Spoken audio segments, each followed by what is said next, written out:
둘, 셋, 파! 안녕하세요. 방탄소년단입니다.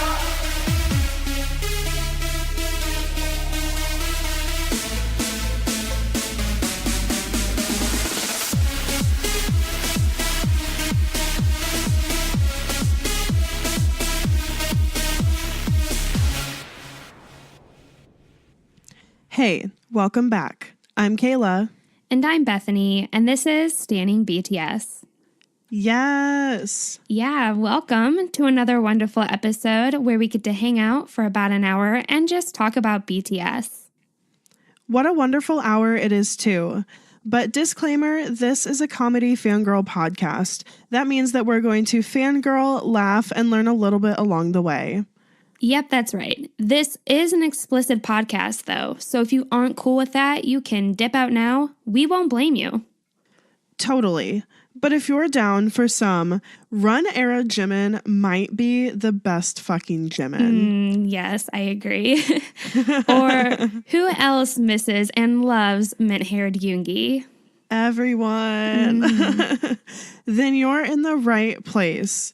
So, guys, today we are talking about all of the official teasers and music videos released during the Most Beautiful Moment in Life Part 2 era. So very excited to talk about another era. Yeah, this is another big episode. But I'm glad we're finally doing it. Me too. It seems like it's been a little bit since we've done an era episode. They're always really fun to do, but they're a lot to go through. It's a lot of work, a lot of research. Yeah. But also HYYH is just kind of intimidating. And yes. There's so much that goes on. There's so much that goes into the theories and the plot and the storyline. So it's just, I think, more than other eras. There's just more to it. Yeah, but it's also exciting to talk about right now because we feel that so much of it coincides with the webtoon and kind of what we're going through in the in the webtoon Save Me series. So it's kind of fun to look at the music videos that, you know, also obviously revealed this kind of storyline for the first time to us. But anyways, before we really get into it, we first have to thank you wonderful, amazing armies for being here and listening and for supporting us. If you're a fan of this show and you want to show your support for us, you can do that by first telling people about the podcast. Second, you could write a review on iTunes, Apple Podcasts, really whatever platform you listen on. And then if you want to go above and beyond and show us a little bit more support, you can do that by donating monthly to our Patreon at patreon.com/standingbts. Or if you'd like, you can make a one-time donation at paypal.me/standingbtspodcast. Your support helps us to improve the quality of our content and to continue putting out weekly episodes, and any type of support is super appreciated, and we're just glad you guys are all here listening. Yeah, we just love you guys so much. So thank you for being here and for listening. Okay, so BTS news, we're going to start off with this because this happened early last week. I think it happened the day after we recorded last week. So BTS, they announced that they are going to have their comeback stage or their comeback performance on Saturday Night Live. So I think this is kind of similar how we got Fake Love at Billboard. That was the first time we got to see Fake Love performed live.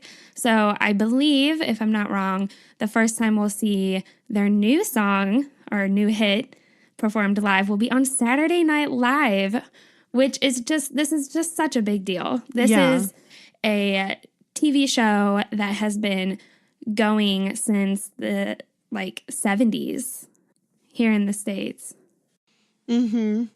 Yeah, this is such a huge deal. What we do know for sure is they're coming back on April 12th and then they're performing on April 13th. So yeah, obviously I think it's going to be a comeback stage, and really it's just such a huge deal that they're performing on Saturday Night Live because, and I talked about this on Twitter, but I'll just say it here for the people that aren't on Twitter. Like, Saturday Night Live is such an American institution. Like, people's careers have been really launched, so much further than their current trajectory had been because of performing on Saturday Night Live. And we know BTS has like been in the States before. They've been on Ellen. They've made kind of like their late night talk show rounds. But to get on something like SNL, which like you said has been around since the 70s, their first episode was in 1975. So many artists, so many musicians have come across and been on that stage.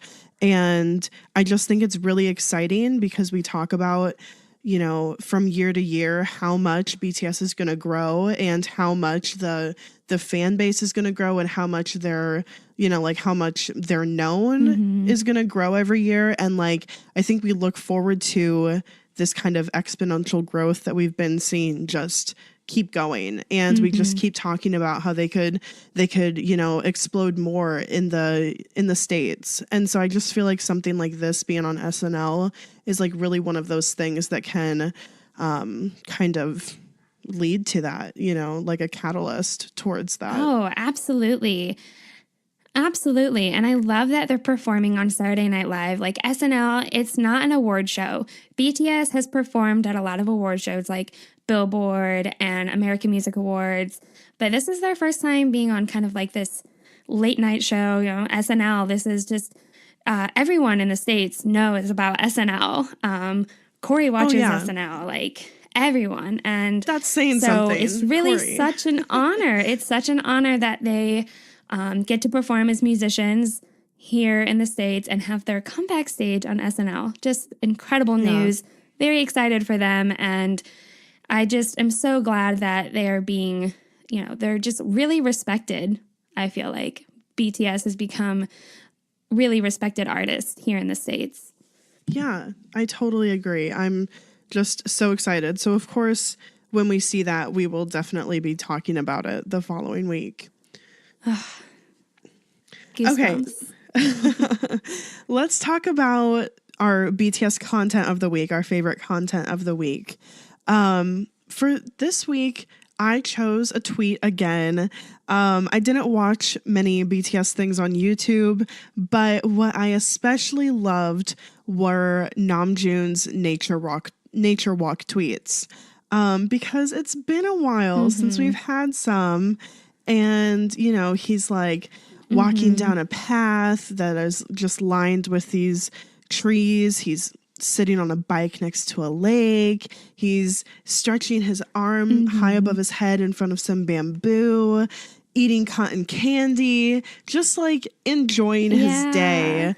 And can I mention that he's also, if you remember the Fake Love dance practice video where he wore that amazing like blue bandana shirt with those short like tan shorts and his legs were out and like it was just a great outfit. He's wearing like a brown like shirt that's in that same style. So he looks incredible to say the least. And he just looks so happy, and I just love seeing him out doing his thing. Just, I feel like it's such a Namjoon thing to be like, I need to get away. I need to go on one of my walks. I need to be with nature and just like relax and unwind. Just love it.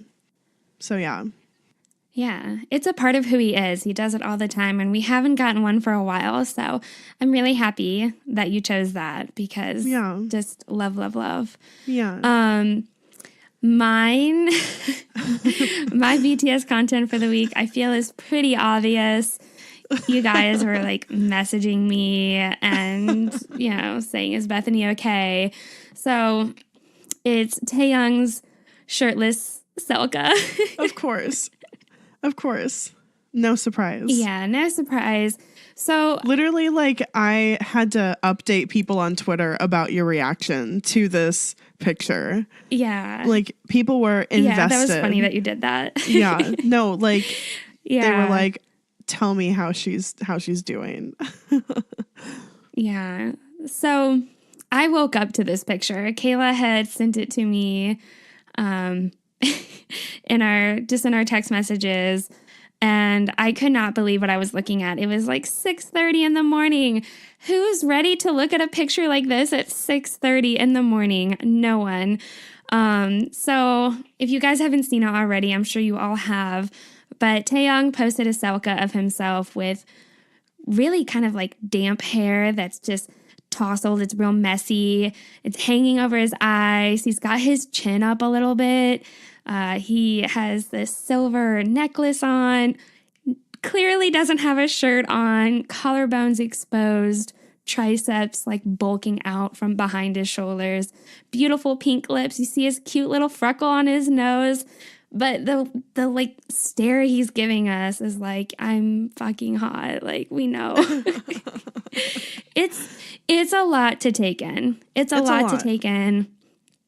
I really want to make it my background on my phone, but I feel it's like too provocative. I can't do it. There's like a lot of really beautiful fine details too. Like you can see like some stubble on his chin a little bit. It's a perfect picture. It's amazing. It really is. He has a little bit of like red, like beautiful kind of blush to his cheeks. And he's barefaced and his hair is wet. Oh my God. Okay. That's my favorite content of the week. Amazing. Perfect. Okay. Yes. So on that note, let's go ahead and get into this episode because this is a big one. I'm super excited. It's going to be great. It's going to be a journey. So today is all about the Run era, HYYH Part 2. So in this episode, we're going to cover a lot and more than we were anticipating because usually to each era, there's 2 music videos. But we only have Run for this one. So we decided to throw in BTS on Stage Prologue. So we're going to talk about that like 11-minute long video that Prologue has to offer. It's just so much happens and it deserves to be talked about. We need to talk about it, especially since we're talking about the Save Me webtoon series. So much correlates. It just goes right along with it. Yeah. Yeah. So we're also going to talk about Most Beautiful Moment in Life Part 2, Nevermind Comeback trailer, along with the Run official teaser, and then Run the official music video. Yeah, so let's get started by first talking about the Most Beautiful Moment in Life Part 2 on Stage Prologue. This was the first video that was released kind of, I guess we can say that it's part of this era because it was between this one and Part 1. So it was released on October 1st, 2015, and it starts out with Taeyong, and he is sitting on this floor. He's very disheveled, and he's in this kind of grungy room, and we can see graffiti on the wall behind him. And interestingly, Claire de Lune, the song, is playing in the background. And Taeyong has tears streaming down his face, and we can also see that there's some blood smeared on the side of his cheek. And we see him look down at his bloody, shaking hands, and he kind of tries to wash the blood away with some bottled water. And his hands are still stained, but he rubs the remaining off kind of on his shirt. And then he makes a phone call to whom we assume is Namjoon. And on the phone, he says, "Young, I want to see you."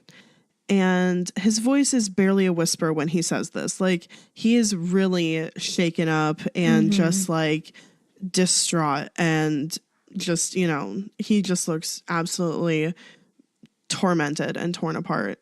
And just super shaken up.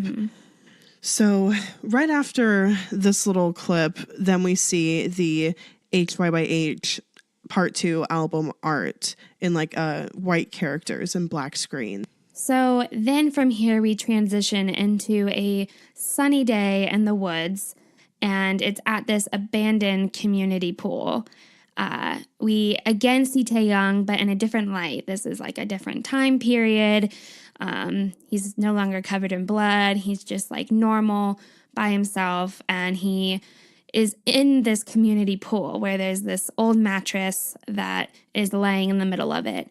So Taeyong falls back onto the mattress, and from there we see all of the members running through the woods towards this community pool.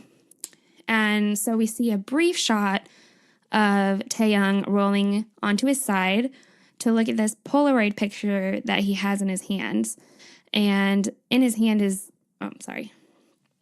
in the Polaroid picture, we see a mother and a child. And we kind of assume that this is him as a child and this is his mother. And he just crushes the photo in his hand. He just completely crumbles it up. So from there, we see all the other members come up and approach Taeyang.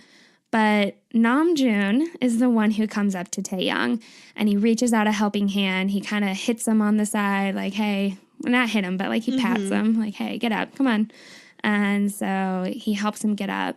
And Namjoon is just, he looks so cute. He's smiling so wide. Really just this whole scene here with the boys, they all look so happy and they're enjoying themselves. And so they're all kind of like playfully pushing Taeyang and having a good time. And then we see Jungkook turn over to where we see Jin filming all of them. He's kind of off to the side, kind of coming out from the woods above the pool area. And so he's filming them. And Jungkook says, Jin Young. And he waves him to come over. So Jin comes over. He then goes and hugs Taeyang. And oh my God, guys, Jin has an earring in this. I really do love Jin with an earring. It just really sticks out to me every time I see it. I love it. Love it. Looks so good. Okay, so after this little moment where Jungkook notices Jin filming, then we get this little amazing montage of all of them just hanging out, playing games, fooling around, and this is to the instrumental of Butterfly. So they're just really having so much fun together. We can see on their faces pure joy in just all of their interactions. For example, we see we see Jungkook pushing Yoongi on kind of like a cargo cart. We see all of them playing rock, paper, scissors. They make this human train thing where they all jump on top of each other and like they literally like thrust onto each other. Then we also see Jin, and it's really silly. It's really silly. It's super silly. There's like a behind the scenes video of this like music video creation, and in the behind the scenes, it doesn't look so silly. The human train, it looks like way too sexual, like the way that they're moving. But like in the music video, it's like little clips and they're like being really goofy. So it just looks really silly. And then we see Jin and Jungkook arm wrestle. It looks like it could be painful. Yeah. Like the way that they jump on each other, like they jump onto their backs. Like that looks like it would hurt. Okay, so anyways, then next we see Jin and Jungkook arm wrestle. And we also see a clip of like Jimin and J-Hope playing with swords and sticks. One of my favorite little parts is Taeyang, and he spray paints this little character outlining Namjoon. Like Namjoon is sitting up against this wall, like a concrete wall, and Taeyang just outlines him and then draws little like antenna, and it just like it reminds me of the webtoon so much because of the dynamic of like Taeyang spray painting.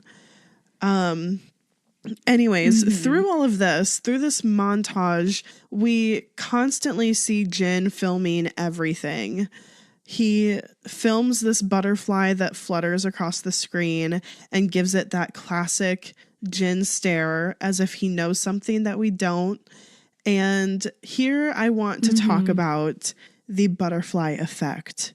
You guys may know. I mean, I think it's a pretty well-known theory, but I just want to talk about what a quick Google search says about it. So it says, in chaos theory, the butterfly effect is the sensitive dependence on initial conditions in which a small change in one state of a deterministic nonlinear system can result in a large difference in a later state.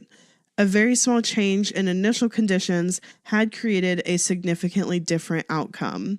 So basically, long story short, you could make a small change in the past and there might be big ripple effects in the future where things are way different just because of that small change.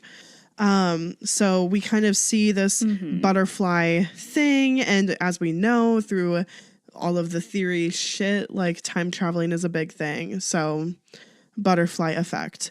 Also, I just want to point out that like in this rap verse, in Yoongi's verse, he actually specifically references the butterfly effect, saying, "You shine in this pitch darkness. That is the butterfly effect."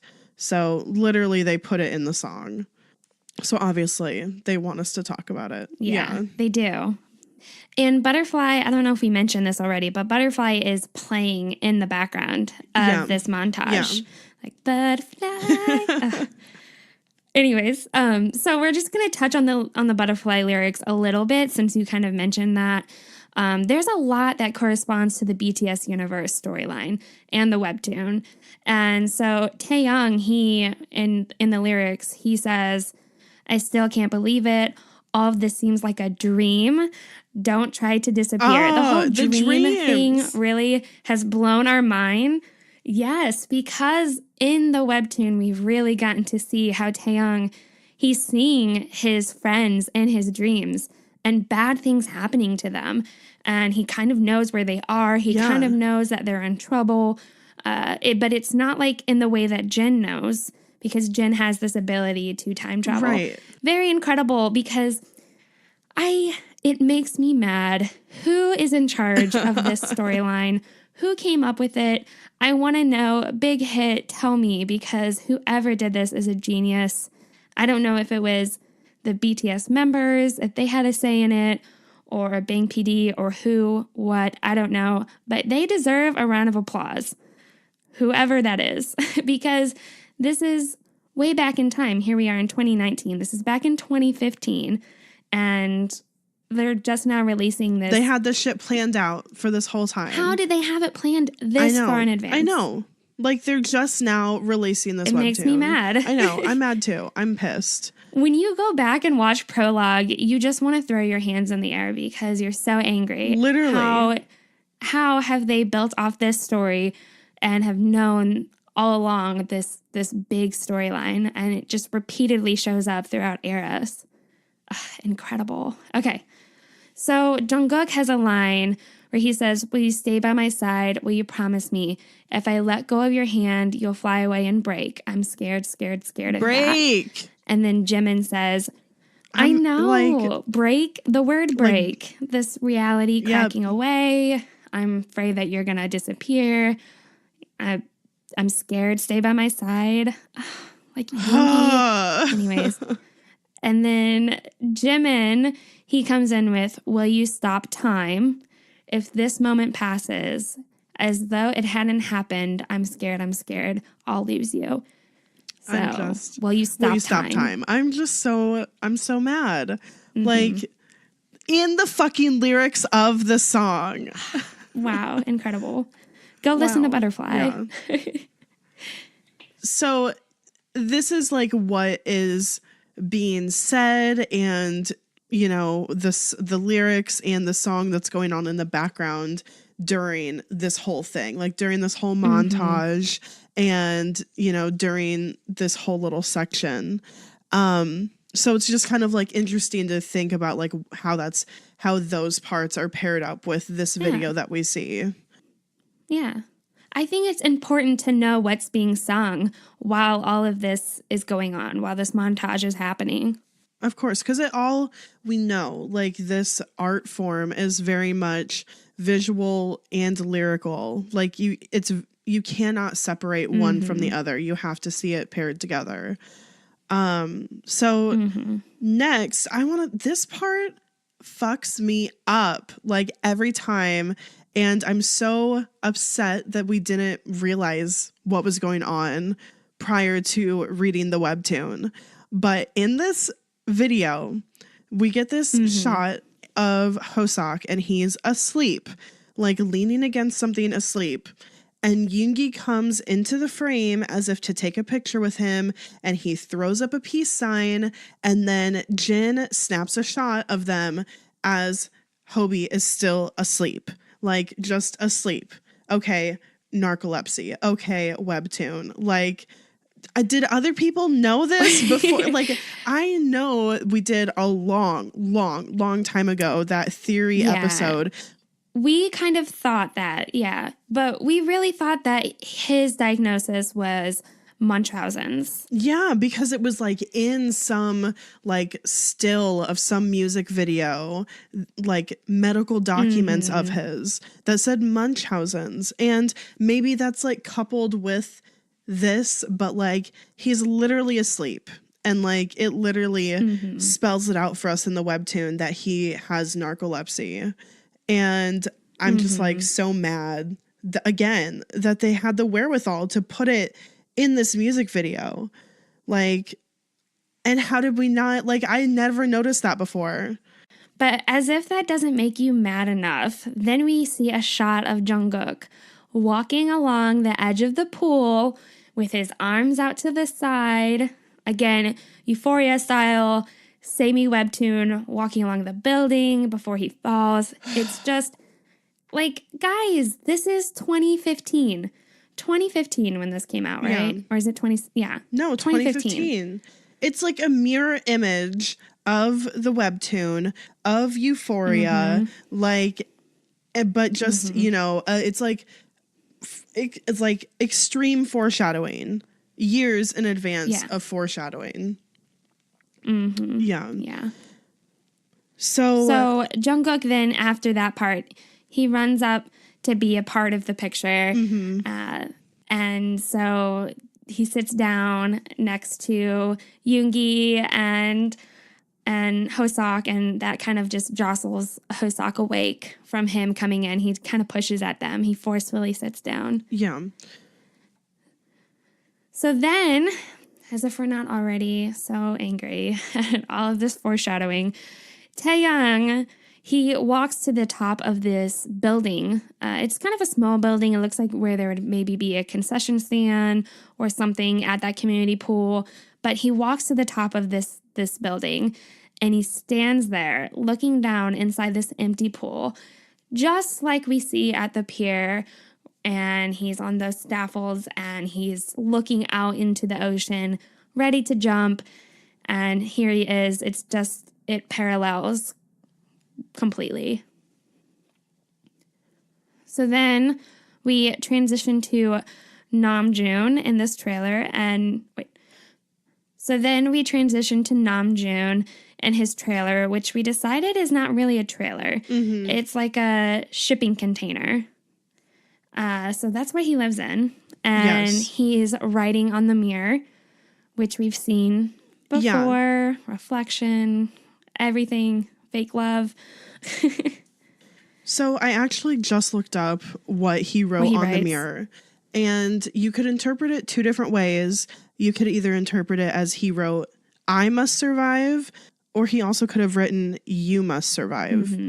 So very interesting. Yeah. So we see that a fair amount repeatedly throughout the eras. So then next we see BTS sitting in a junk area, I guess. Kind of just like, not like a junk. I mean, yeah, it's like a back alley. Like, I don't know where they are, but it's just, I don't know. It's like a teenage place to hang out, like where they're not going to be caught by cops or get in trouble or anything. So they're in this disturbed in this area. They're sitting around a fire on these old couches and chairs, and the background music.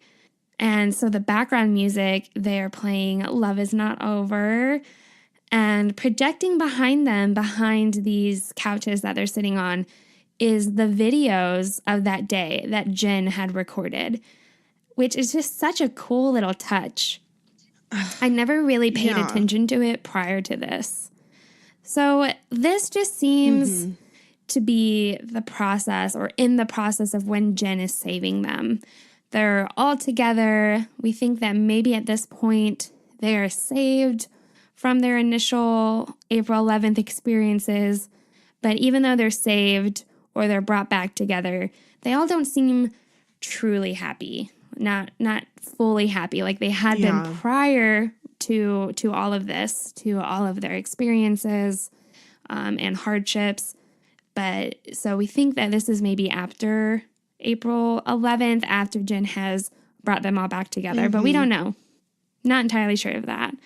So they're all just hanging out, having fun. We see Jungkook lie next to Yoongi. He lies on his lap, and you can tell that Yoongi is thinking about something, and he's kind of looking off aimlessly into space while he's simultaneously flicking a lighter.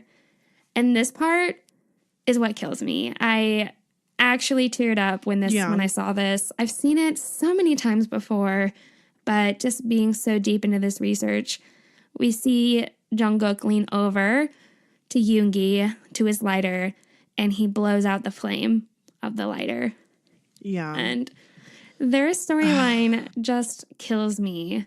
Yoonkook, man, in this webtoon and in this just like in general, like Bangtan universe, like it is so deep, and their friendship and everything that goes on between them is just so twisted. And I mean, just like with us kind of being in the middle of this webtoon where like we saw Yoongi like in this fiery hotel room, I just think it's a lot to like process again, like seeing Yoongi flick that lighter with that kind of like far away stare on his face is like, damn, you know. And that's one of those things that makes us think that it's after April 11th, like it's you know, because we know that for a while at least he was still kind of, he was upset about it, and he, you know, didn't want to be saved. So that's that's a there's moment.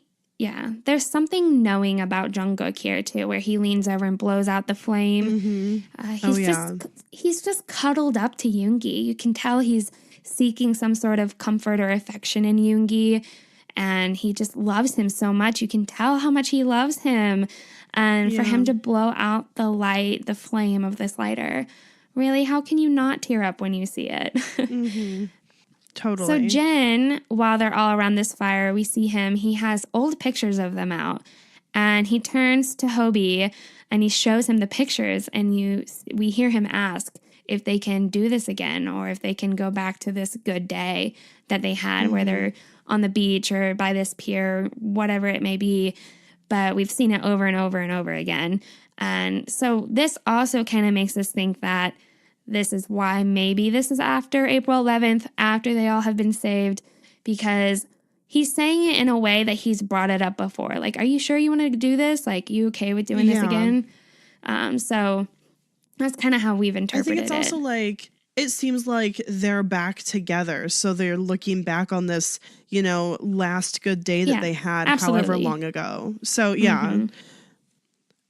so the next thing that we see is Jin pulling up to the gas station that Namjoon works at. And Namjoon is working, but the rest of the members are in the truck. So Hobie went into the station to get some food. Yoongi is in the cab with Jin. And Namjoon takes a picture of both of them and then climbs into the truck to chat. And he kind of looks at the Polaroid before tossing it into the glove compartment. And then we see in the back in the truck bed, Jimin, Jungkook, and Taeyoung asleep. And then we see Hobie walk out of the station with food, and he kind of climbs into the cabin with the rest of the older boys. Then they all leave the gas station, presumably to go to the pier, because then we see the next morning where Jungkook wakes up, and then him and Yoongi are sitting side by side at the end of the pier. And again, why is their storyline just the most perfect fucking pair? They are. Like, they are. This, I mean, I remember doing the Yoonkook Sugar Cookie ship episode, our very first ship episode, Very right? first ship, yes. And thinking about like this moment and just like the Yoonkook storyline just honestly contributed to the vibes of them. And I love how they are together, like as friends. And I think their relationship and friendship in this storyline is so interesting and captivating. It is very captivating. Yeah. So after sitting there for a while, and by the way, Yoongi's arm is like around Jungkook when they're doing this, and they're just like, you know, watching the ocean. They stand up and they go to wake everybody else up, and then everyone goes to watch the sunrise together. Yeah. So while they're all standing there in this beautiful line, looking out at the sunrise, just such a sweet, tender moment, we see Taehyung turn to face the scaffold that is off to the side of them. And he puts his hood up and he goes and approaches the scaffold and he starts to climb it. So once he's at the top, we see Jin turn to face the camera. So Jin again is holding the camera. He's filming them. He's filming what's happening. So he turns to film Taehyung at the top of this scaffold. And all of the other members turn to face him too. They see him up there. And this took us a little, we watched this part like maybe 2 or 3 times to really understand what was going on. So at first we were a little unsure what the members were trying to signal at him because they're all kind of waving their hands. But we ultimately decided that they're encouraging him to jump. They're not saying, hey, get down or whatever. They're encouraging him to just jump off this scaffold into the ocean. And so Taehyung is looking down at them and he smiles. And then we see him turn to face the ocean. We get this gorgeous, like, full-on face shot here of Taehyung looking out past the camera. And we just really get to see his expression and what he's telling us with this look. It's just this one look. He goes from this very soft smile to very determined and serious. It just wipes from his face so drastically. And he's just like, he looks like he's about to take on something. And so he runs and jumps off this scaffold right there by the pier in front of his friends. And our interpretation when we see this is getting to the end. This is the end of Prologue.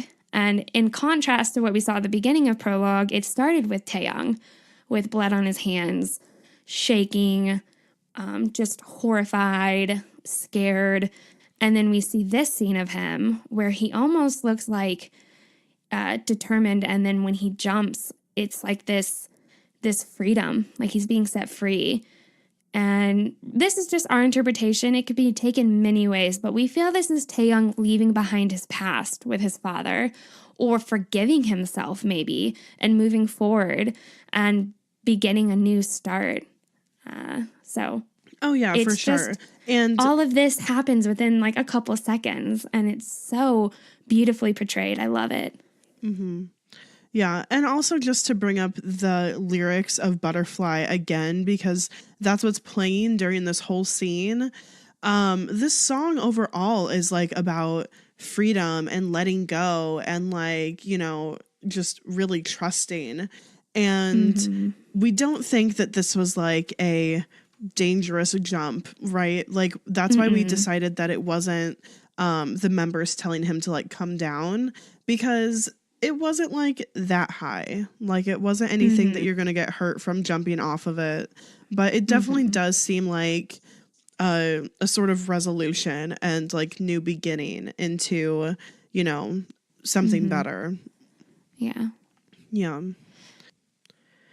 Okay, so let's talk about the most beautiful moment in life, part 2, Nevermind Comeback trailer. And you guys, just for time's sake, we're just going to kind of not gloss over, but kind of run through this a little quickly. Not go super detailed. Just because Prologue was so long. And we had to talk about Prologue. It was important. Yeah. Yeah. So for this comeback trailer, I first kind of just want to touch on the art style. If you guys remember, the part 1 comeback trailer was like this beautiful picturesque watercolor, but this one seems to be digitally painted, And what really stood out to me is that there's not really any straight lines. Everything is kind of jagged around the edges. And it kind of looks like it was made in like Microsoft Paint. It's like very 90s retro. Very retro. Yeah. Yeah. So this particular intro for Nevermind, Yoongi is really the one rapping the majority of the song. But we do hear J-Hope and RM at a couple verses and at the bridge. So for this trailer, it starts off with like this black screen, and we see this over and over kind of again in this trailer. But it's this black screen with these microphones hanging from above.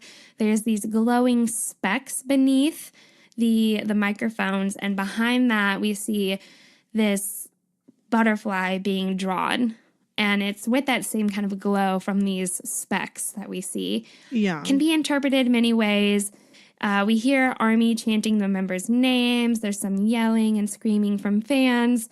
So it kind of looks like a concert, but it also resembles space in a way, like these bioluminescent or like lightning bugs beneath. It's just very artistic and it seems really very cool. like it can be concert with army bombs, or it can be like nature and like organic matter, like making these lights. But yes, like these microphone like hanging from the sky over like a dark ocean and like a black background totally becomes like a repetitive kind of image in this short little trailer. And behind it there's like, or around it there's like chains crisscrossing kind of through the sky, and this comes up, like this imagery comes up a few different times. So it's kind of like surrounded by butterflies at one point too. And when it's being surrounded by butterflies, there's like some small little flashes of color, which you kind of said was maybe like subliminal messaging, kind of like ideas. It comes off that way. Yeah, definitely. And we also see, so there's this boy who's running and he's chasing a butterfly. And that's where we kind of see these splashes of light, and then there's like a tunnel that has like black and white checkers on it, very psychedelic. And that the butterfly like goes through. The butterfly goes through it. The boy's chasing after it. And so I can help but to notice that when we see this, that it reminds me of Rorschach's ink blot psych test, because we see the butterfly smack dab in the middle with these color like splashes next to the side. And it reminds me a lot of that, which I would not put it past BTS to have done this. We also are getting the Persona, the upcoming album. Yeah, you know so what? I'm not surprised. No, it looks like what the government would show people during MK Ultra testing, like when they're just like making people watch these like crazy psychedelic like things and see how it affects them. Like, absolutely, that's what this is with this butterfly that has the markings on the butterfly totally look like eyes or like a face almost. And this boy is like chasing after it. There's a lot of symbolism. There's so much, and so much like beyond that we don't even understand. Like, we couldn't interpret it just from this video. Yeah. We also see a little glimpse of this simple room with couches and a table and a bed. I got Epiphany vibes. Maybe not. It could be a stretch. But yes, I kind of get Epiphany vibes from it. Just the setup, simplicity this simple of room. it. Yes. When you said that, I was like, I'm so mad, because it totally is that kind of feeling. But overall, this is like a trippy, psychedelic in like teaser trailer, right? Yeah. This is a trailer. I keep calling it a teaser. Definitely trippy. It's trippy. It kind of carries along some of the themes from the part 1 trailer, but it totally morphs it and changes it so we can tell that it's something new and different. Okay. Right. So let's talk about the official Run teaser. And this was posted on November 24th, 2015. And it's only 48 seconds long, in case you were curious. It is. But so much happens in that so 48 much happens. seconds. Yeah. In the background of this teaser, the ballad mix of Run is playing. So it's kind of like it's a little acoustic-y. It's a little more soulful, a little softer, ballady. It begins with single shots of each member. And for each of these shots, they just look incredible, just breathtaking. And we just have to say that these solo shots are the exact versions of them in the Save Me webtoon. And it's like Literally, exact it looks versions. exactly like them. And in addition, they have this high contrast thing going on because the lighting is very bright and then there's a very dark background, and it just makes them look super vulnerable, super exposed, and the look on their faces is almost as if you can see what they've seen, you can see what they've gone through. Yeah. And they're just totally wearing all of their troubles, all of their experiences on their face. So we're going to talk about each of them individually here because it's going to carry over into the Run music video. Yeah. And we just have to talk about how they all look, their hair, everything. Of course. So starting with Taeyong, he's the first one we see. He's got chocolate brown hair with these green highlighted tips just there at the front of his bangs. They're kind of crossing over up at the front, right at his forehead. And we see he has these small silver earrings in his ear. He looks very good. He looks very youthful, but also he's wearing his troubles, the expression that he's displaying for all of us. And it's just, this is how it really is for almost all of them. Yeah. So next we see Jimin, and he has the amazing soft orange hair that's like, he has this deep part and there is so much forehead, and he also has this little cute cartilage piercing, but on his face, he just looks so sad. So just staring, like glossy eyes, sad, just baby. And then we get to Jin, who's got dark brunette hair, and the hair looks slightly wet. And this is kind of a common look for all of them, just this slightly wet, piecey hair. But his is tousled forward. It's messy. It's coming to the front a lot. Like a lot from the back is pulled forward. He has this subtle smoky eye. And for some reason, I can't help but to notice his whole larynx is just on display there. I mean, it's so long. He has such a long neck. It's gorgeous. His lips are also very stunning, plump and pink. And again, he's looking at us with this knowing expression, but he has tears in his eyes. He looks so tired, but also that determination is there in his eyes as well. Yeah. Yeah. And that larynx just really stuck out to us when we were I mean, you can see the anatomy of it through his gorgeous glowing skin. So for Namjoon, any June stands out there, prepare yourself.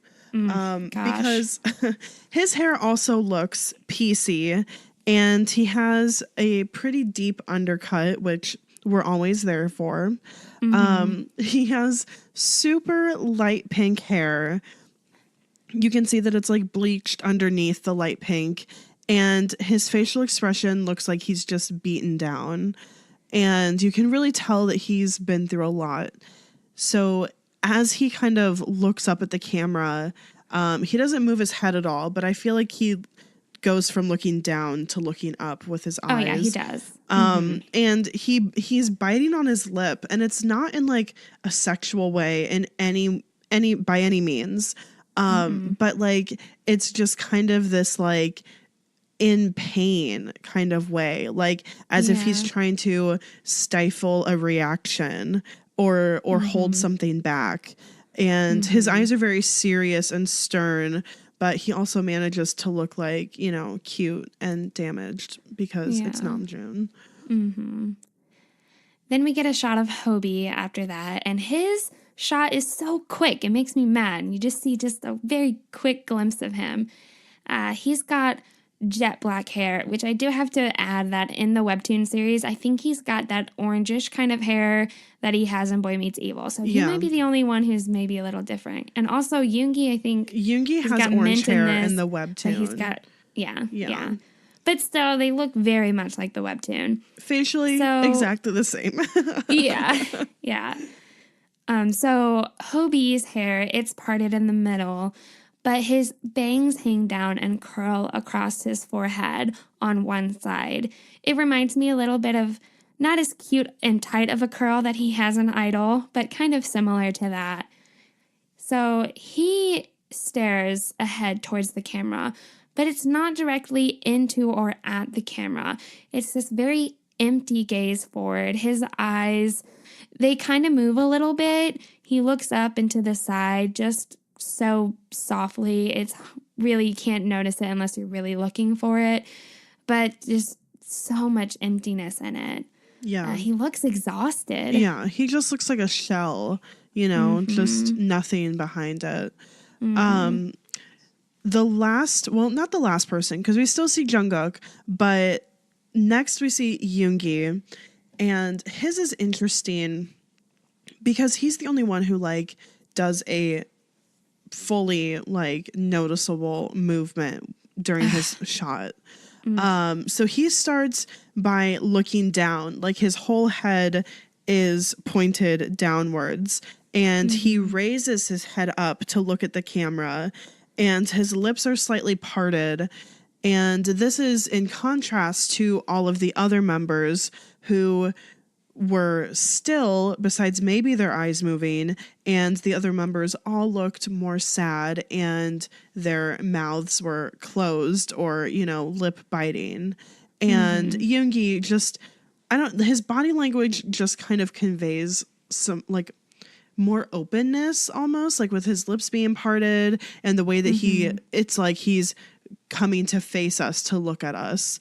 And he just, he manages in this little moment to just look like the sexiest person on the planet. Yeah. He affects me so much with this part. And his head also is tilted. It's like tilted at this angle. Yeah. Very Min Yoongi. He looks like he doesn't give a shit right now. He's kind of like almost threatening, but not that much. But you get what I'm saying. Like it's this Yoongi effect. Goodness. And we haven't even talked about. It's very sexy. It's so sexy. We haven't even talked about like the best part about this look is that he's wearing this like under eye smoky eye. It's just beneath his waterline, and it's like this black smudge out towards the corner, and then on his lids he has this gray, and it just makes him look like dangerous almost. I wouldn't say like menacing, but it does definitely add to like his sexiness and like his vibe for sure. And he's wearing those I think we found out that they're called a horseshoe ring. It's like a piercing ring that's quite often put as your septum piercing ring. It's like a little hook like with a bull ring. yeah. And he's wearing two of those, one in either ear, which also just totally adds to this kind of like bad boy. I don't want to say bad boy, but it's like, you know, kind of sexy, brooding, like vibe going on. Yeah. Yeah. Very badass. Yeah. Total badass. There's the word. Yeah. Did you mention that he has mint green hair? We've already probably mentioned it 1,000 times. I'm sure we've said it 1,000, but yes, he has mint green hair, which is just the best. Amazing. So after we get this shot of Yoongi, we see sneak peeks of the actual Run music video. But the peak of this teaser is we see the shot of Jungkook on the floor beaten up post-party. And we later on get to see more of why it looks so beaten up on the floor. But it just creates that curiosity effect, and it's doing its job of being a teaser like they always have. We then get to see a close-up of Jungkook. He's the last one we get to see. And his hair looks a lot like Taeyoung's, where it's pulled to the front with the bangs crossing over each other. But he has jet black hair. And he's also wearing silver hooped earrings. They're not the horse ring or the bull ring ones. They're full hoops. He, too, has this under-eye eyeliner with a smoky effect just around the corners of his eyes. And he is looking deeply into the camera with this burdened look on his face, just like the other members, just sad and lost. Yeah. And then we get to see more glimpses of Run, more of the scenes where they're running through the tunnels. But then we get that part, and this is the peak of the teaser, where there's a fight between Jungkook and Yoongi. And we see Jungkook throw a punch. And that is when the music of Run, that we're getting this ballad version, stops. It just completely ends right when we see Jungkook throw a punch, because it's so unexpected. Yeah. And I can't imagine how, people must have been freaking out when this came out. Yeah. So the very last thing we see is another shot of Jen. And he just inhales this deep breath. Mm-hmm. And then we see the HYYH Part 2 logo. And it ends. Can you imagine 2015 armies, watching this and seeing, clips of that and just, being holy shit, what is coming? Holy shit. Yeah. Yeah. Yeah. Okay, so let's just get into this Run official music video. Mm-hmm. So this video was released on November 29th of 2015, and the entire video is 7 minutes and 31 seconds long, but that's about a minute and a half of credits at the end. Yeah. So they have so many different outfits in this video that we are not going to talk about all their different outfits. It's just too much. It would be 5 different outfits. That's ridiculous. A whole episode in itself. Seriously. BTS fashion of the Run era, entire episode. We need to do more fashion episodes. God, we really do. I'm just not a fashionable person. I'm not either, but so it contributes so much to their look and appeal. It does. You're so right. So I'm just going to give us a general outfit style that they have going on. So I kind of named it during our research, a Korean greaser meets a little bit of a hipster vibe going on. There is a lot of tight-fitted pants. There's leather jackets, but there's also fuzzy, light-colored cardigans, very bold colors like pink and bright baby blue, some green. They all have piecey, a little greasy, if you will, hair. Suspenders are very common throughout the video. Even when we see different stages of their friendship, we still see suspenders. A lot of ripped fitted jeans that they often would cuff the pants at the bottom, big cuffs. And very fashion forward sunglasses. I think of Taeyoung wears these circular Lennon style sunglasses at one point during this video. So that's just, I think that's a pretty good idea of the type of style that we see from them during this video. Yeah. So just to kind of preface how we're going to talk about this, which is the same way that we talked about the I Need You video, we're going to go through it by the pairs that are kind of intertwined in the storyline. So we're going to talk about the scenes with Namjoon and Taeyoung. We're going to talk about the scenes with Hoseok and Jimin. And we're going to talk about the scenes with Yoongi and Jungkook. And then lastly, the roles that Jin plays throughout this as well.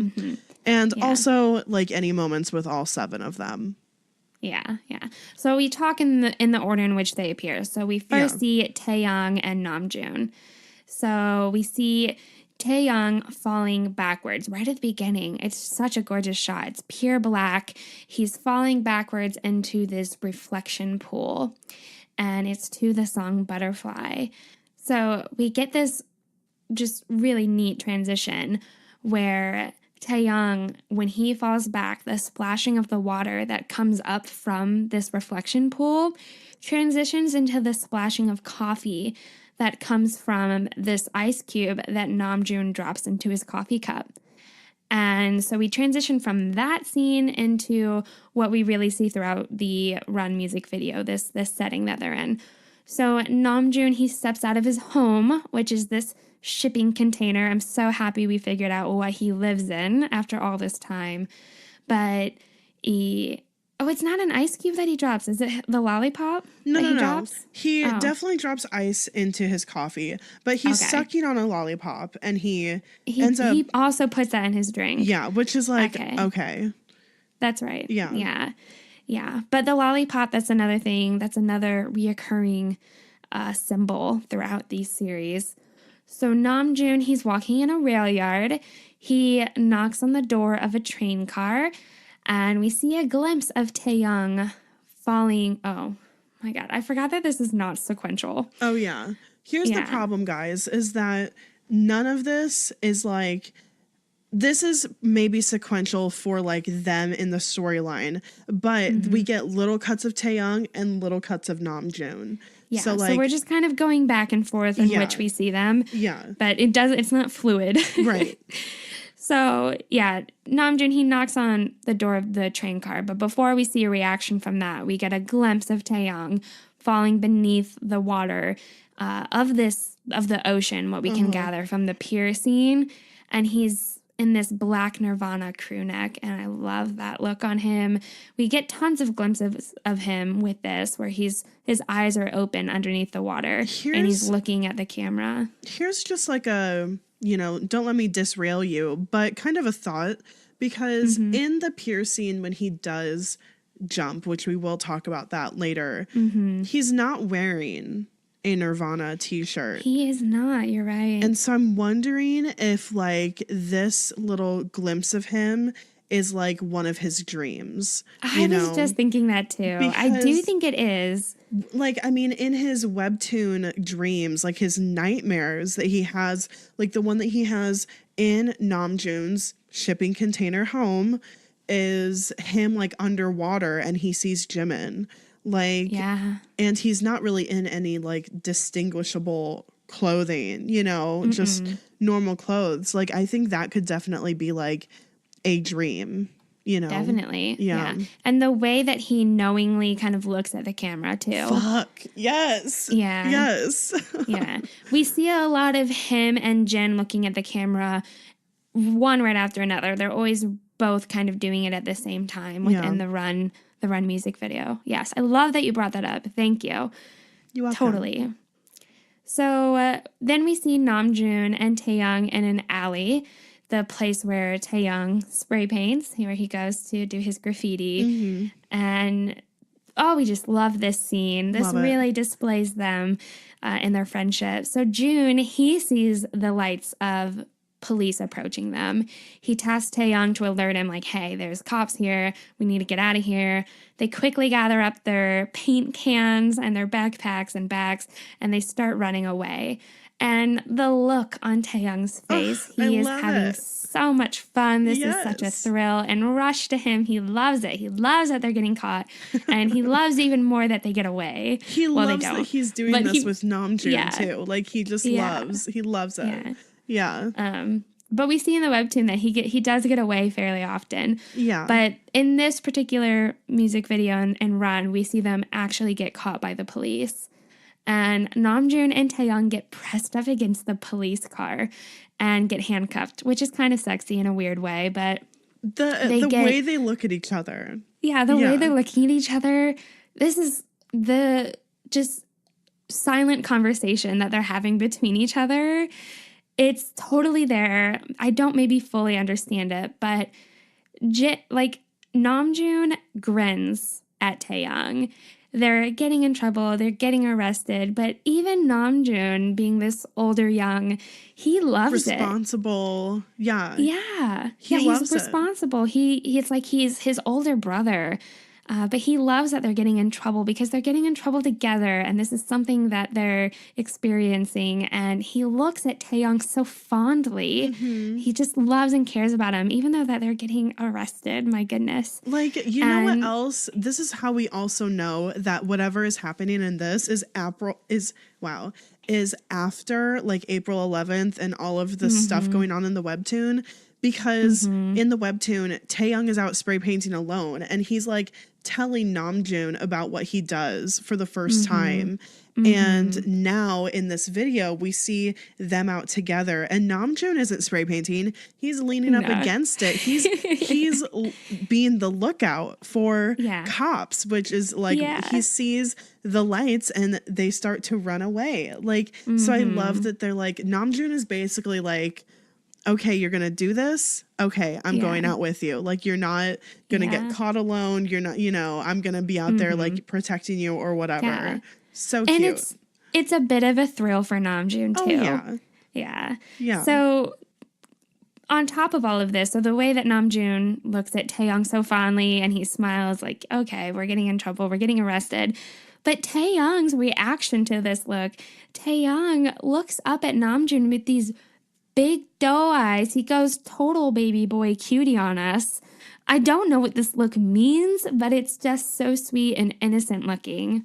Vmon vibes. Vmon vibes, like, yes. They look in love. Like, like Bonnie and Clyde of graffiti. Of like alleyway graffiti. Yes. Yeah, but it's just total baby boy mode. Just so cute and like innocent, even though he's the one who was like fucking breaking the law. Yeah. But come on, graffiti, that's not that big of a deal. No, yeah.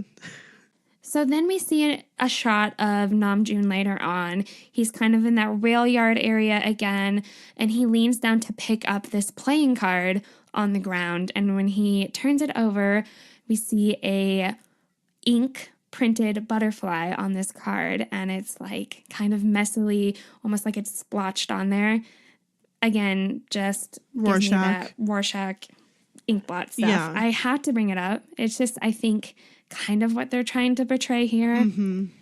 But so at the very end of this, at the very, very end, I guess we see of the entire video. Jimin happens after kind of like the credits. But at the end of the music video, really, we see Taeyong emerge up from the reflection pool. And we get to see his really great broad shoulders in this damp, wet sweatshirt. Looks very good from behind. That's all we get to see, but it's great. It really makes me think of like the Wings era also. Like this is I know this is still like 2 eras away. Like there's still for Young Forever after this one, but it kind of makes me think of that, like when they lower or raise like the wings off of him. Oh yeah. Definitely. So yeah, that's kind of Namjoon and Taeyong's storyline throughout this video. I'm going to talk mainly about Hoseok and Jimin's storyline. So we start seeing their stories in this video kind of after Taeyong and June's begins to kind of wrap up a little bit.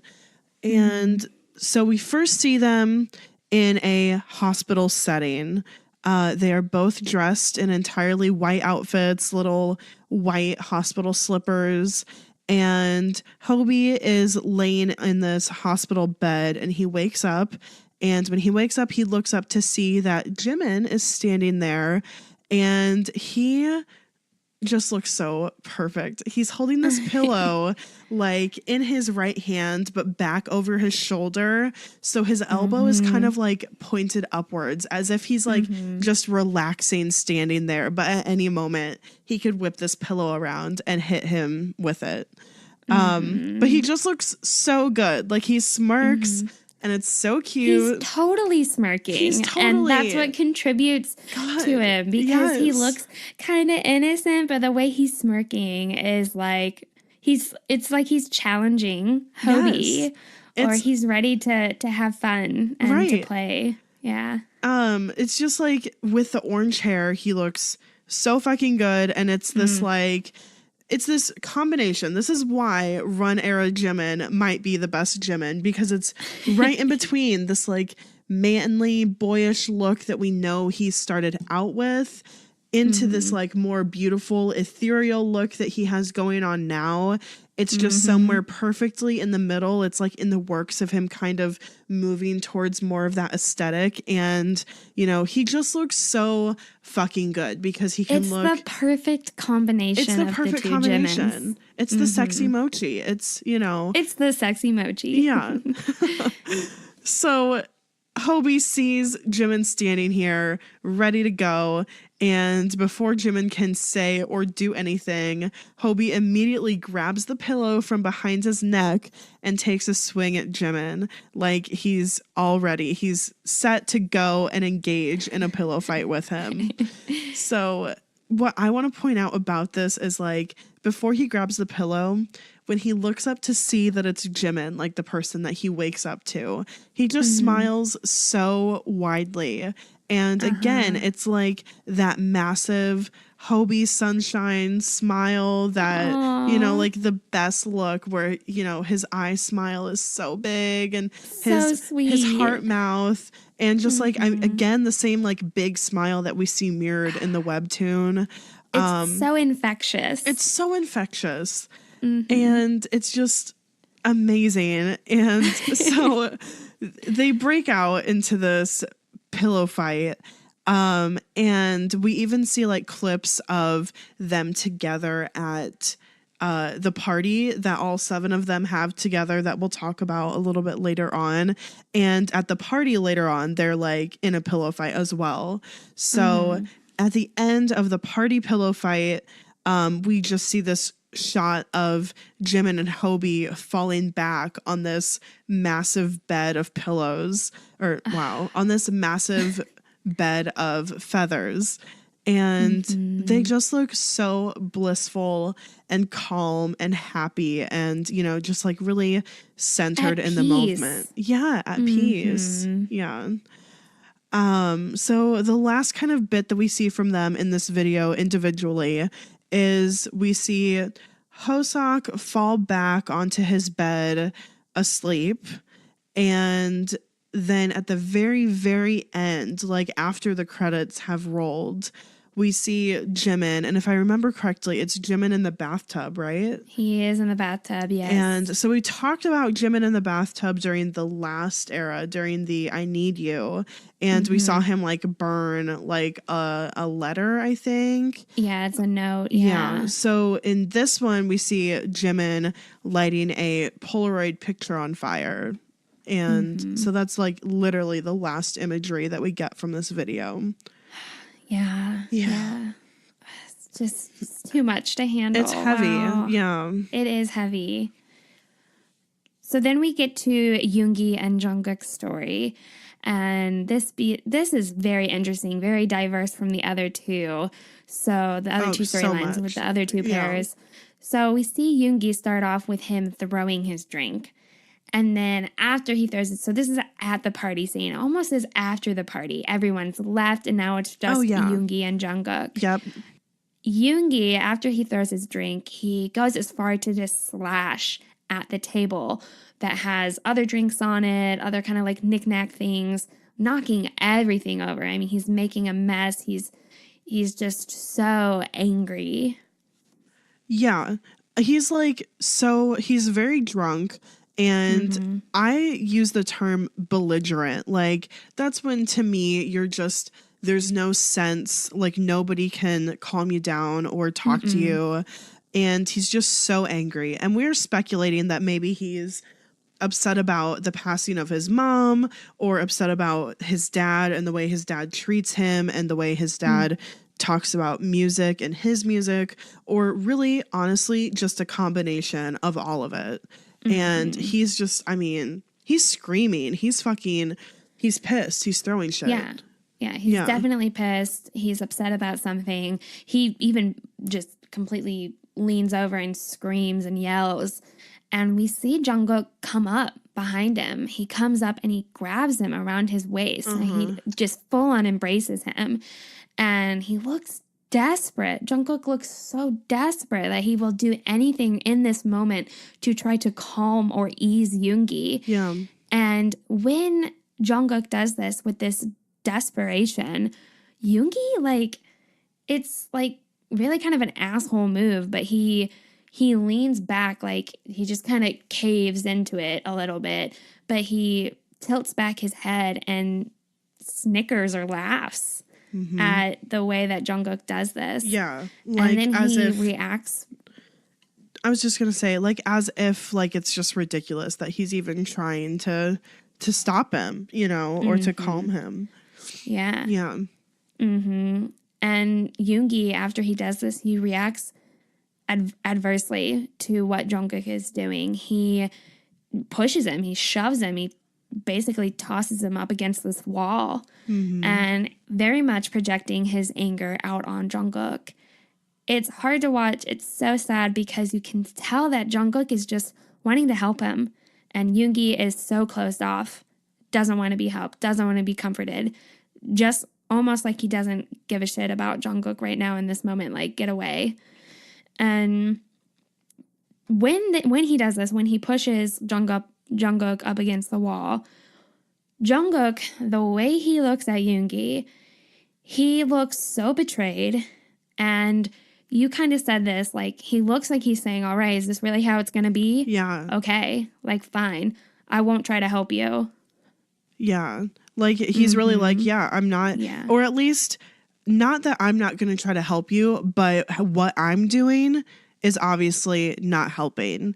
And like the force that Yoongi just used on Jungkook, he's like, wow. I think like he just looked so, like you said, betrayed and like rejected. Like he's realizing that this is the part you can see the look in his eyes that he realizes he has to fight back. And, you know, as we're talking about this, I think I guess we didn't touch on it really, but I think it's pretty obvious that this video, like this storyline happens, like can go along with the webtoon, right? We're not saying that this is like after anything necessarily. But like this moment, this like party scene where they get in this fight, this could be one of those like last good days, you know, for them before they all kind of went their separate ways for a while, because this could be that catalytic fight, you know, that we talked about during the Save Me series that made Yoongi and Jungkook ultimately like stop communicating and made Yoongi push distant him away with each other. Yeah. Just because, and I just think that just because of this ultimate like betrayal that we see on Jungkook's face, and I could totally see him trying to go to Yoongi later to like make it better and just get totally brushed off, you know? Yeah. Man, heavy. Definitely. Agree 100% with that. Yes, girl. I think that this is maybe prior to all of the incidents that happen later on in the future. This is towards the end of their last good day. Yeah.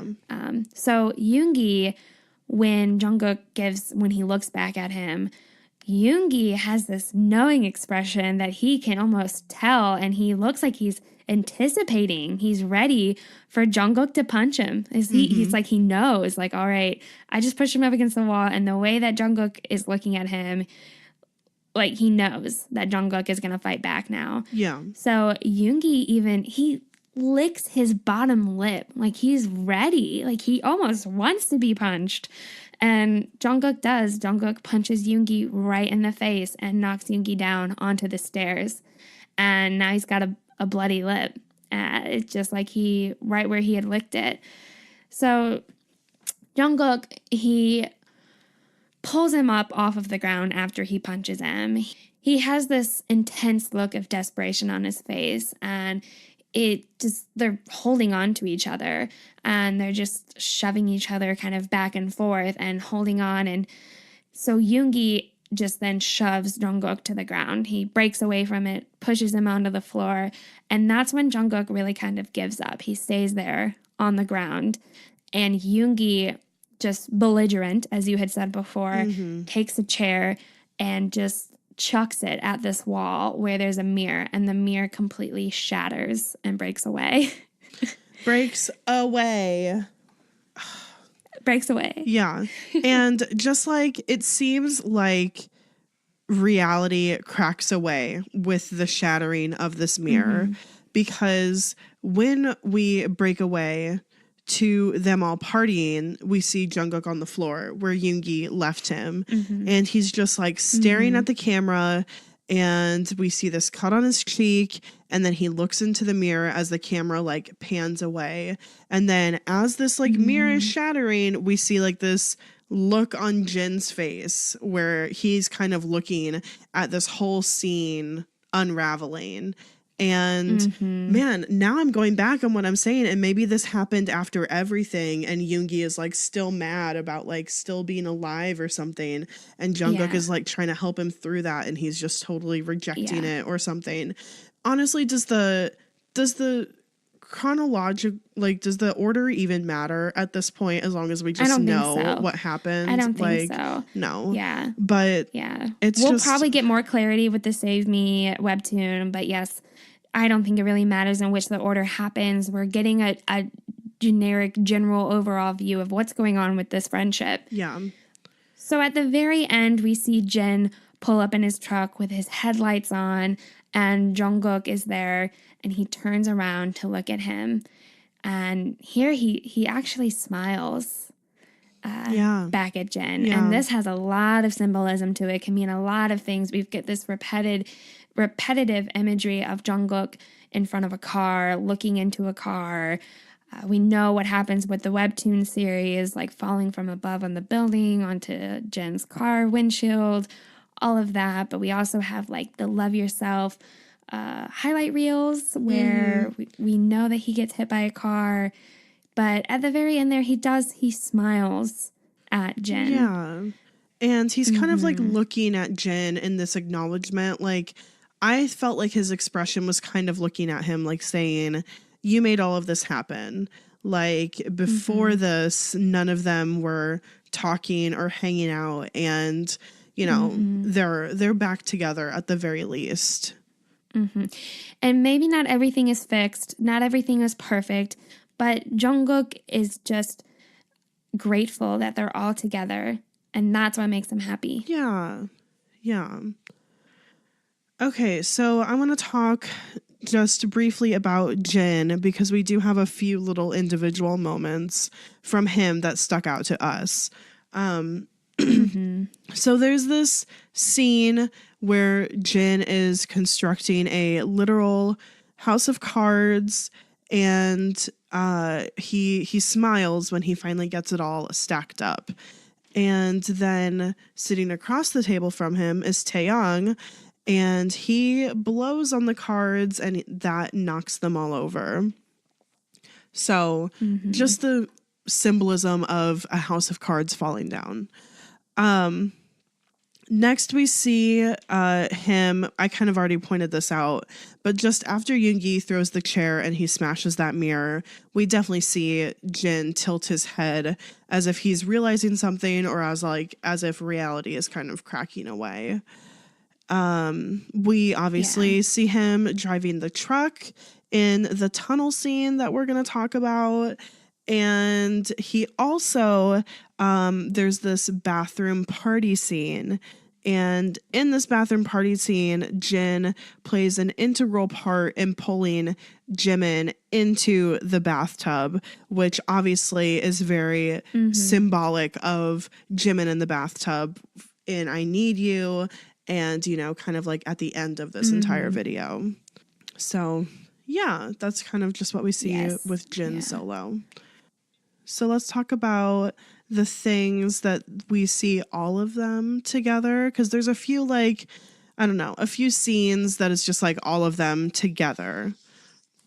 Yeah. So there's two different party scenes that we see. There's the party scene where they're all together in this room, and then there's another party scene where we see them in this bathroom together. But it looks like it could be the same party, just different setting. They've moved into the bathroom for whatever reason. Cute, fun. Right. But so the party scene where they're in the room where Yoon Kook gets in that fight, we see Namjoon walking in and being greeted by Jimin and by the others, and they're just all having fun. They're drinking out of red Solo cups.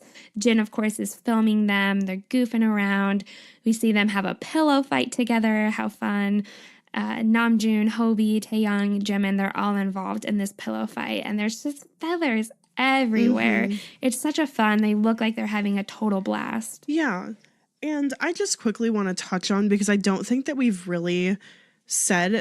not really like said this explicitly, but we've talked about now Jin filming throughout these, this music video and the prologue, but we haven't talked about what we brought up when we were researching about what we thought maybe he was filming for.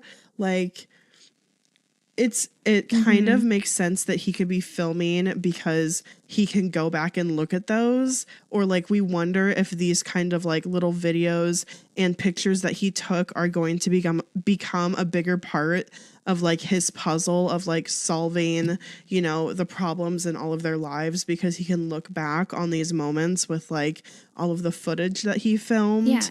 Yeah. And it just like he's using them to document what's happening, and it's a tool that he uses to figure out what to do, where to go, all of that with him going back and time traveling, with the days repeating to help his friends. Yeah, for sure. That's what we think. It's pretty clear at this point.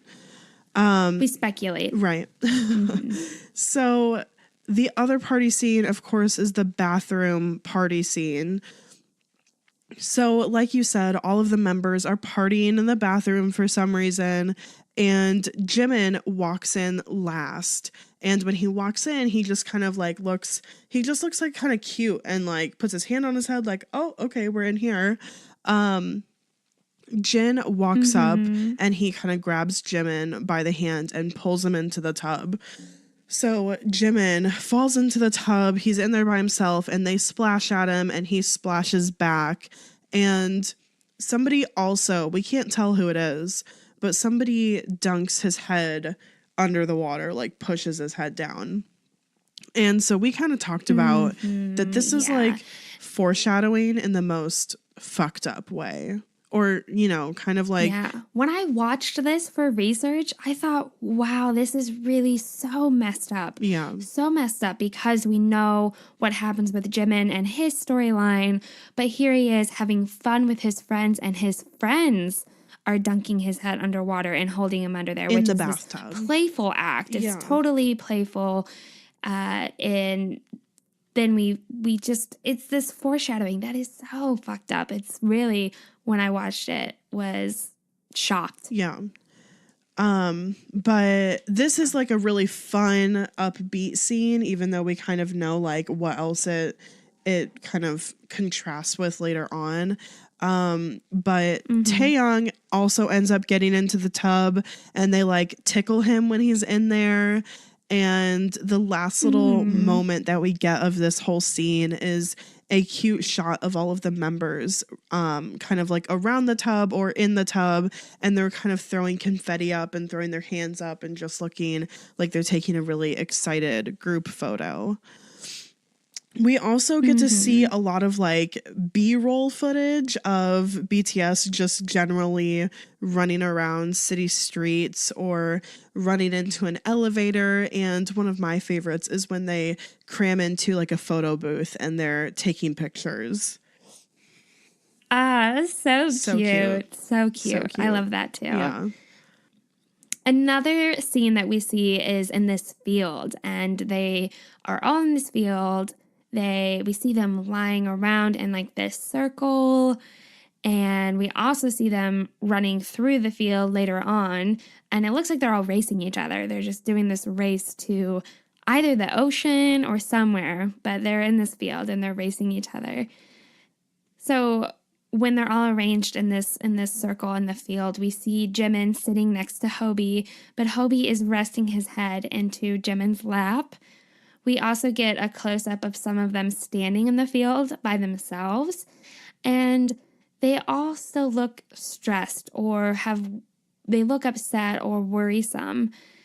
And something that I've kind of noticed or caught on to is whenever they're alone, they seem bothered or that they're thinking about something or worrying about something or so on and so on. So whenever they're together, they all look pretty happy when they're together, typically. Yeah. It's not true for the entire music video, but it's kind of a common theme that we see. Yeah, I would totally agree. And definitely happier together than they are when they are individually alone. You know, like even if it's not definitely all the time, it's definitely a difference. Yeah. Another scene that we see is in this tunnel, and this is when the music stops for the music video. We get this live action. We hear the sound of what's happening. Yeah. It's a really cool little clip inside this music video. So in this tunnel, it's at the end of the field scene. We see it's just another one of these really cool transitions. At the end of this field scene, we see Jin look up at Jungkook. And we transition to Jungkook looking down at us at the camera, and he's sitting on top of Jin's truck inside this tunnel. Such a great transition. Such a cool transition. Yeah. Yeah. So good. So when this happens, Jungkook, he looks over his shoulder at all of these cars honking their horns because Jin's truck, we see, is blocking all of these lanes. So then we're like really brought into what's happening right now. Yeah. It's just so cool. You know, it seems like for no other reason than to give BTS the ability to run through this tunnel and just like fucking rampage on these cars. So yeah. like Jin's truck is blocking, like you said, the two lanes, and we just kind of see the rest of the other 6 members lined up in front of his truck and just facing all of the cars, facing the headlights, and they're all honking at him. People are yelling, or they're all honking at them. People are yelling things, and they just like yell. I just have Jimin in my mind just going like, yeah, like, they just like charge at them. They charge at these cars. Yes. It's really, why are they doing this? It's kind of pointless and whatever, but it's so fun. They let out these guttural, probably alcohol fueled yells towards these cars, and they charge, they charge into them. They get on top of some of them, slam into the windshield, slam into the windows, spray paint the windshields, throw their drinks. There's this one, like, again, Jimin, amazing moment. He just looks like such a drunk person that like doesn't care. He's like on top of this person's like the hood of their car, and he like takes the lid off of his drink and just like pours it, and he looks like he's like eating something at the same time, and he stumbles a little bit. It's like, wow. I love that. Yeah. I also love Jungkook's shot that we get because he has kind of that same attitude that Jimin has, but Jungkook is way more cocky. This boy looks so damn cocky. This part of this music video, he is literally strutting in between these cars, casually eating a bag of potato chips. He looks like he's taking it all in. He's enjoying it, but you can tell that this little adolescent Jungkook feels like a total badass. Oh, he's like, I own this shit. This is, I'm untouchable. He looks so great in this scene. So good. So at the end of this scene, the cops come and BTS like runs away on foot past the truck that's still blocking the tunnel, and somehow Jin gets turned around. It doesn't show it, but I'm assuming a 12-point turn with how small the tunnel is and how big the fucking truck is. Really? He must have. Really. Maybe not the most realistic thing, but we're on board with it. Right. he drives up and he slows down and they all jump in and they get away. And that's like literally the end. The credits roll and we just see like cute behind the scenes of the boys like having fun. And then of course, again at the end, we see Jimin in the bathtub and he burns this Polaroid picture. And this time we see that the Polaroid picture is of them sitting kind of like on top and in the truck bed of Jin's truck at the beach. That iconic picture that we all know. Iconic. Oh my God. We tried to go an episode without saying it, you guys. It snuck out here at the end. Here. Fuck. God damn it. Oh, okay. Well, that was a lot, but honestly, with that prologue, it had to be done. This might be our longest episode we've ever done. You know, whatever. You know, it's HYYH. It's fucking HYYH. We've done it. It needed to be done. We're glad. It's really a iconic era. Oh my God. It is really the foundation. It is of BTS's whole. Their beginning of all these concepts and their messages that they're delivering to the youth, and not even just the youth around the world, to really this worldwide message. Yeah. And, you know, it just felt fitting to do an era episode because it does coincide with the Save Me webtoon. And Comeback, you guys, is so soon. And we're so excited. Just around the corner. We cannot wait for a comeback, a brand new concept, a whole new, like, I mean, we get to talk about their hair again, their style. Like, so we just had to dive into an era. Yeah. Yes. Yeah. So guys, if you enjoyed this episode, or if you have enjoyed any of our previous episodes, there are a few things that we would be really appreciative if you could do, just to let us know what you think. You can do that by writing a review, again, on iTunes or whatever platform you listen on. That's really huge for us. It helps people find us, and it really builds the prospect of us getting sponsors. And then again, I want to thank you guys. We want to thank you guys for all of the kind reviews that we've gotten so far and all of your incredible emails that we get from you every week, or Facebook messaging. A wonderful, wonderful army named Deja reached out to us this week, and she was just incredible and so sweet and kind to talk to. So thank you guys, anyone who reaches out to us during the week. It just makes our day, and we love hearing from you, and we love hearing what you have to say. So please let us know what you think about this episode, and please reach out to us via email or any of our social media. And you guys can find links for all of those things in the description. Thanks for listening, and thanks for standing BTS.